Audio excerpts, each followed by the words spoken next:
Hello friends, welcome to my YouTube channel learning station. और आज हम फंडामेंटल राइट्स, मौलिक मौलिक अधिकार, मूल अधिकार जो भारतीय संविधान के महत्वपूर्ण, काफी इम्पोर्टेंट भाग हैं। बहुत इम्पोर्टेंट आपका टॉपिक है जो वनडे एग्जामों में डायरेक्टली इससे क्वेश्चन आते हैं और हमारे समझने के लिए काफी महत्वपूर्ण है। फंडामेंटल राइट्स, ठीक है। इनको हम क्विक रिवीजन करेंगे और क्विक रिवीजन के साथ साथ आसानी से समझते हुए चलेंगे। ऐसे समझेंगे कि हम किसी भी वनडे एग्जाम में इजीली आंसर को करेक्ट कर सकते हैं और इतना डिटेल में भी पढ़ने की कोशिश करेंगे कि इन केस जो स्टेट पीसीएस लेवल तक के लेवल में आप उनके आंसर दे सकते हैं और मेंस के आंसर लिखने में भी वो आपको हेल्प कर सकते हैं। तो फंडामेंटल राइट्स, मौलिक अधिकार, इनको हम देखते हैं। तो जैसा कि आपको पता होगा कि फंडामेंटल राइट्स जो मूल अधिकार हैं भारतीय संविधान के भाग 3, ठीक है, आर्टिकल 12 से 35 तक में है।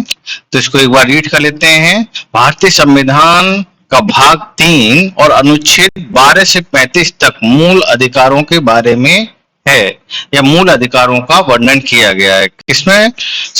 भारतीय संविधान के भाग 3 में। भाग 3 में, ठीक है, भाग 3 में कितने? अनुच्छेद 12 से लेके 35 तक मूल अधिकारों के बारे में बात की गई है, ठीक है। ये किसमें है? पार्ट 3 में है, आर्टिकल 12 टू 35 तक।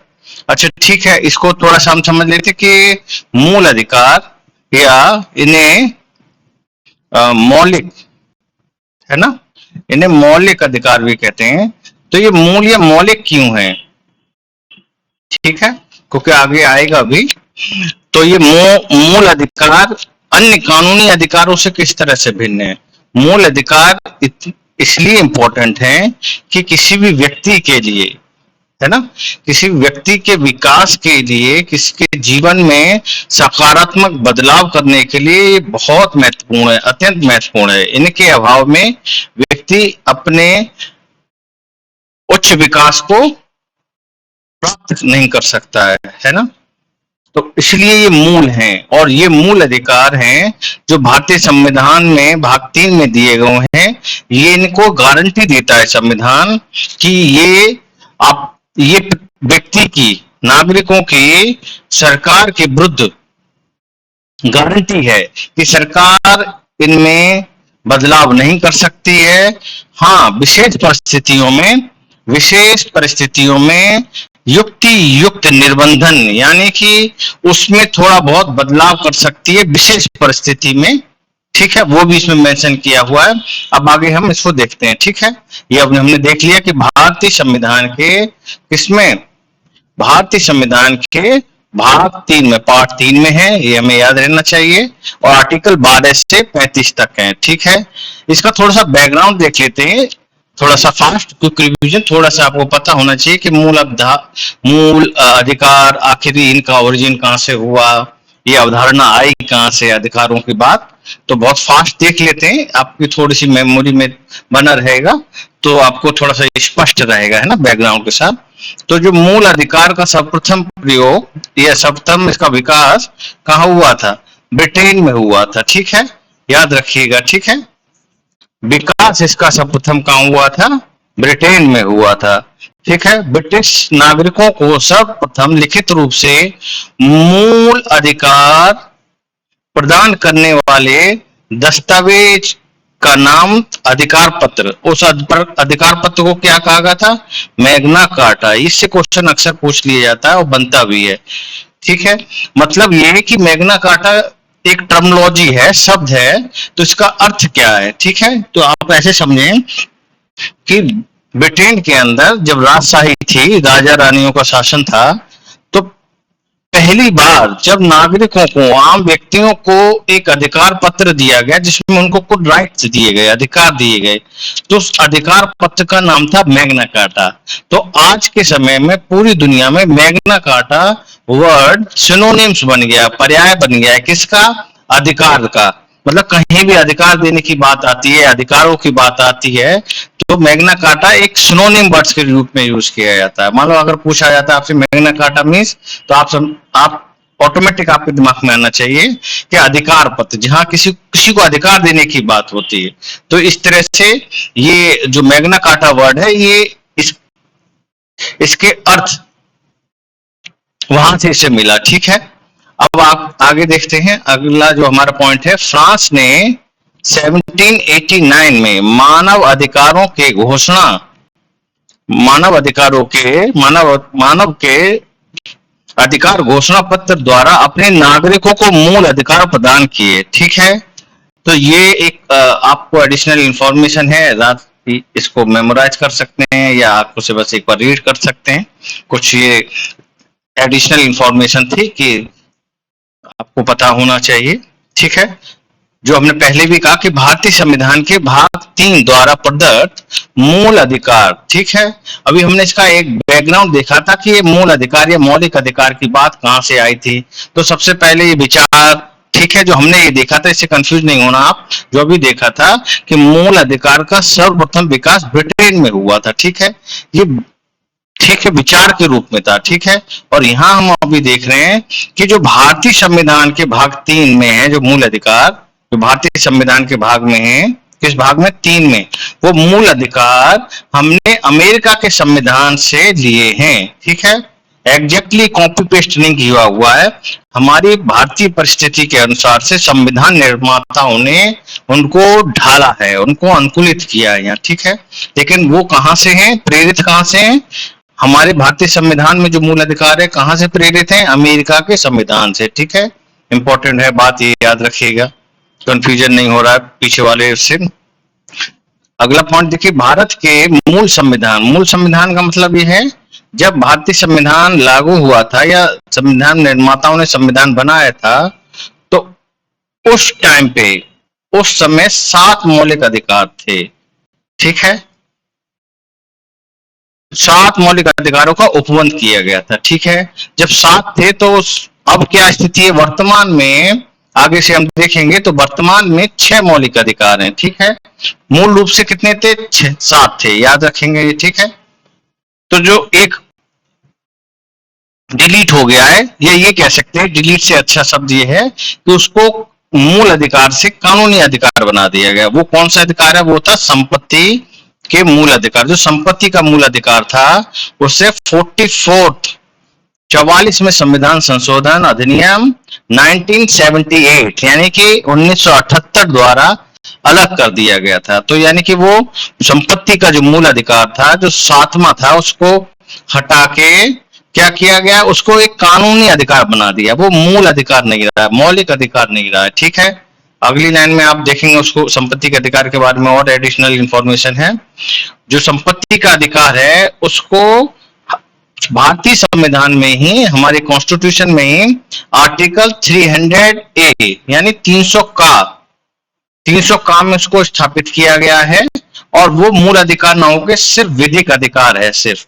ठीक है, संपत्ति का अधिकार अनुच्छेद 300 का यानी कि आर्टिकल 300A के तहत एक विधिक अधिकार है। विधिक अधिकार का मतलब कंफ्यूजन हो सकते हैं, विधिक अधिकार, मौलिक। विधिक अधिकार से अर्थ ये है, मीन्स ये है कि विधिक से आप अर्थ लगा सकते हैं, समझ सकते हैं, विधि से बना है। विधि मीन्स कानून, जो कानून के तहत दिया। और कानून कौन बनाता है? कानून कहाँ बनता है? संसद में बनता है, संसद में कानून बनता है, यानी कि सरकार जो कानून बनाती है उस आधार पे जो अधिकार होते हैं। तो ये सिर्फ सरकार या संसद द्वारा बनाए गए अधिकार के समान ही अधिकार है सिर्फ।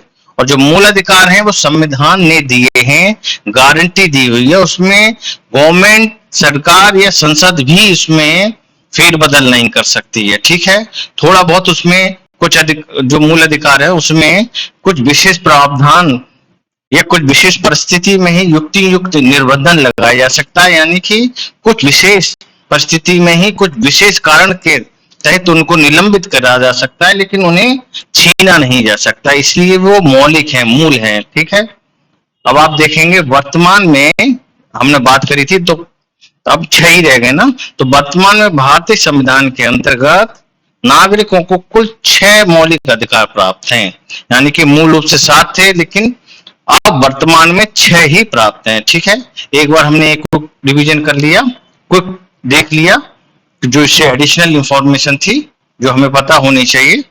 ठीक है, अब आगे देखते हैं मूल।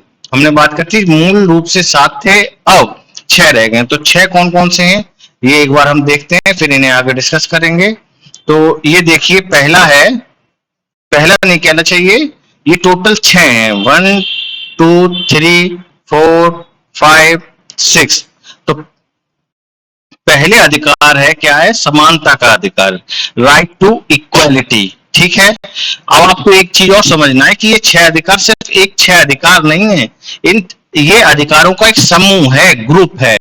मीन्स समानता के अधिकार में आपको विभिन्न तरह की समानताओं का इसमें वर्गीकरण दिया गया है, मतलब विभिन्न तरह की समानताएं इसमें हैं, समानताएं सब, लेकिन विभिन्न तरह की समानताएं आपको दी गई हैं। किसको? नागरिकों को दी गई हैं। ठीक है, व्यक्ति को दी गई हैं। ठीक है, और जो राइट टू फ्रीडम है, जो सेकंड है, राइट टू फ्रीडम, स्वतंत्रता का अधिकार, ये आर्टिकल 19 से 22 तक है।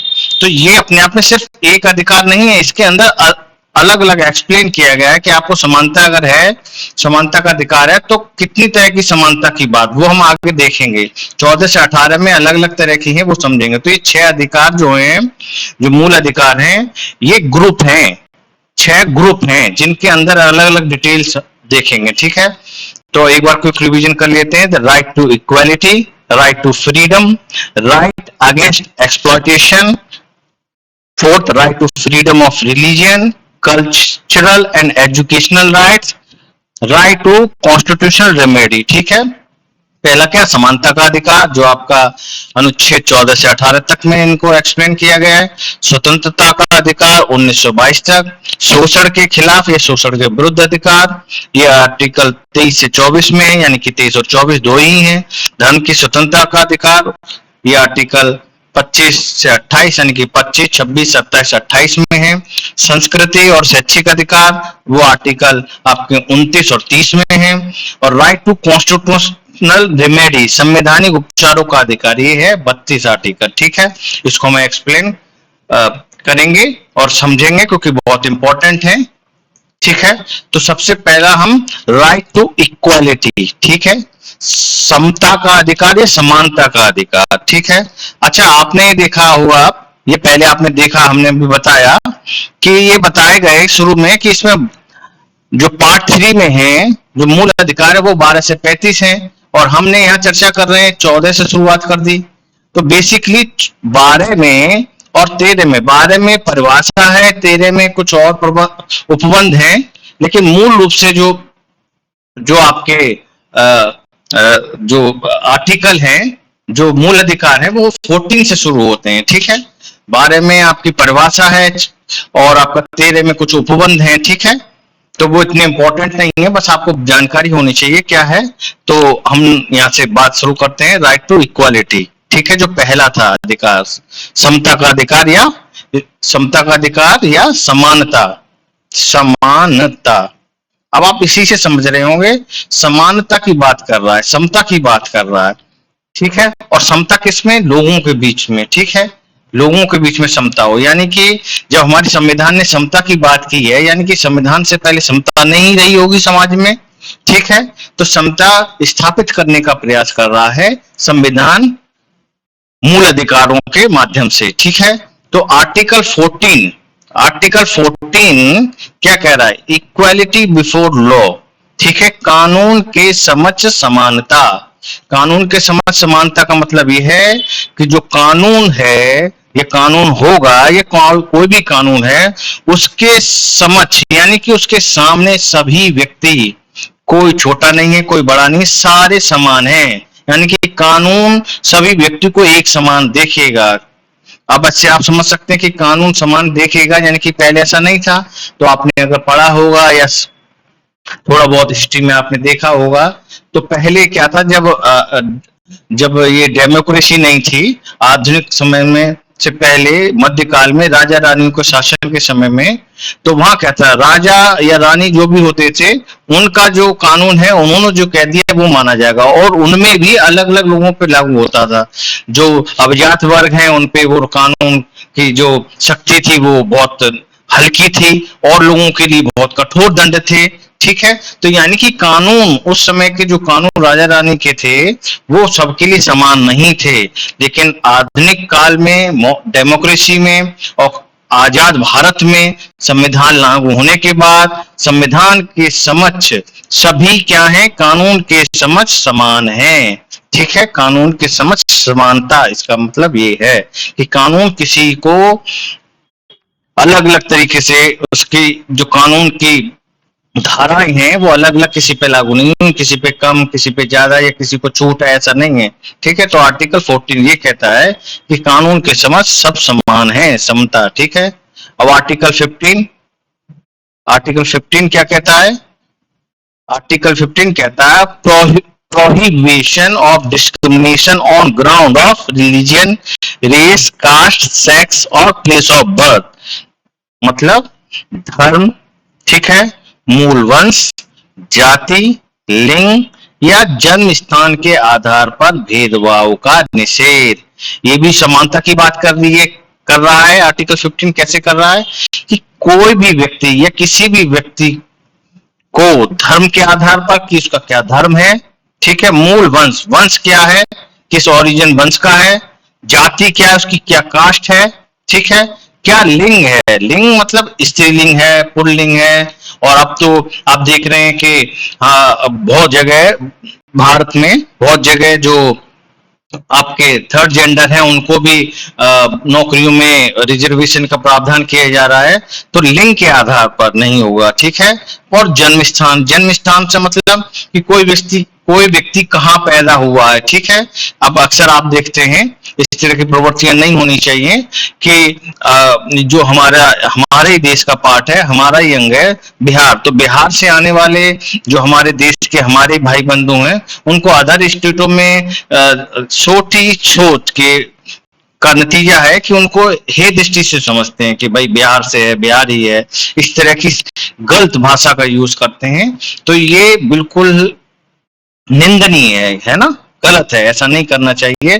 तो ये क्या कहना चाहिए, ये ही इंडिकेट कर रहा है कि जन्म के स्थान के भी आधार पर किसी तरह का कोई भेदभाव नहीं होगा, कि कोई व्यक्ति का क्या धर्म है, कि कोई व्यक्ति का क्या मूल वंश है, या उसकी क्या जाति है, सब, या लिंग है, स्त्री है या पुरुष है ना, पुरुष है तो उसको प्रायोरिटी दे रहे हैं, महिला है तो महिला को मतलब प्रायोरिटी नहीं दे रहे हैं, है ना, या महिला को मान रहे हैं कि उनमें क्षमताएं कम है, इस तरह की रूढ़िगत सोच से परे। ठीक है, तो ये भी क्या कह रहा है, ये भी समानता की बात कर रहा है। इसलिए सारे समानता का अधिकार है, क्योंकि सब आर्टिकलों में जो इसके ग्रुप में हैं वो सब समानता का स्थापित करने का प्रयास कर रहे हैं। ठीक है, अब आर्टिकल 16 क्या कह रहा है?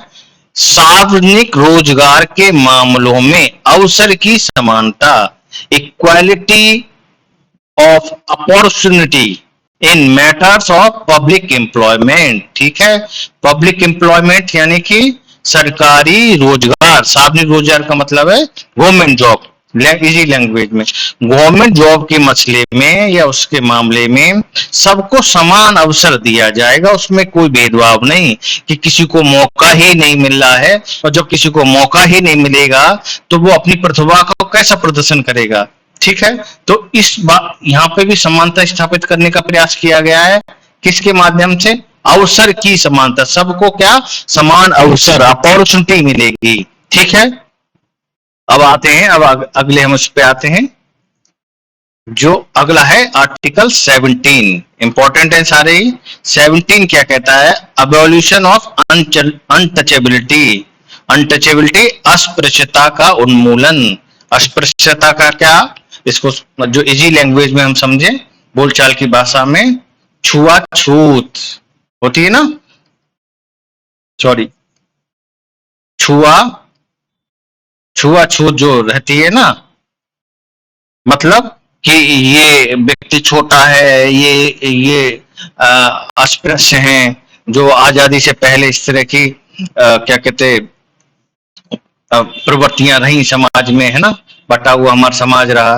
तो उसी समाज में इस प्रवृत्ति को खत्म करने के लिए, है ना, ये भेदभाव खत्म करने के लिए, लोगों को ऊंच नीच छोटा बड़ा न मानने के लिए, ये प्रवृत्ति खत्म करने के लिए, अनटचेबिलिटी को खत्म करने के लिए ये प्रावधान किया गया है। किसमें? आर्टिकल 17 में। आप ये बहुत इंपॉर्टेंट सारे आर्टिकल हैं, डायरेक्टली पूछ ले जाते हैं कि अस्पृश्यता का उन्मूलन किस अनुच्छेद में है, या अनुच्छेद 17 किससे संबंधित है, ठीक है। या कभी दो अलग अलग लाइनें बनाकर उसमें दे दिया कि आप मिलान करिए कि आर्टिकल किससे किससे संबंधित है, ठीक है।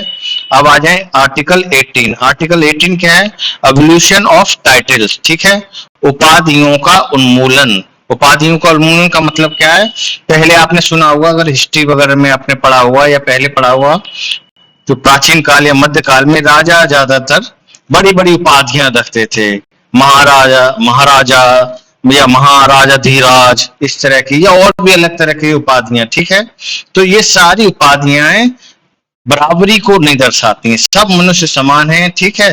तो इस तरह के जो भी उपाधियां हैं, सिर्फ दो तरह की उपाधियों को माना गया है, एक सैन्य सेवा और शिक्षा से संबंधित, ठीक है। शिक्षा से संबंधित से आप कैसे सोच सकते हैं? मान लीजिए आपने पीएचडी करी, डॉक्टरेट करी, अब आपके नाम के आगे डॉक्टर लग गया, ठीक है, डॉक्टर XYZ जो भी नाम हो, तो अब आप तो उपाधि लगा रहे हैं। लेकिन शैक्षिक उपाधि, ठीक है, या सैन्य सेवा से आप रिटायर्ड हैं, या सैन्य अफसर रहे हैं, कैप्टन है, ठीक है, या ब्रिगेडियर है, या जनरल है, तो ये उपाधि आप लगा सकते हैं। बाकी सभी तरह की उपाधियां उन्मूलन हो गया, निषेध है, ठीक है, ठीक है। तो आज हमने ये देखा, भारतीय संविधान के जो फंडामेंटल राइट्स हैं, उनको हमने पहला, जो 6 संवैधानिक अधिकार हैं, उनको हमने में से सिर्फ पहला आज देखा, क्योंकि ये काफी इंपॉर्टेंट है, तो इनको धीरे धीरे हम समझ के चलेंगे, और कोशिश रहेगी कि हम बहुत तेजी से ना चल के आसानी से समझते चलें, क्योंकि इनसे क्वेश्चन पूछते हैं। तो जो अगला है राइट टू फ्रीडम, ठीक है, अभी आज हमने कर लिया समानता का अधिकार, ठीक है। जो अगला है वो अगले वीडियो में करेंगे, जिससे कि जो लंबा वीडियो ना हो और बोरिंग ना हो जाए, ठीक है। और मुझे उम्मीद है आपको ये वीडियो समझ में आया होगा, और अपने कमेंट्स आप जरूर दीजिएगा अगर किसी तरह की आपको कोई समस्या लग रही है, या कुछ आप डिस्कस करना चाहते हैं या पूछना चाहते हैं। और थैंक यू।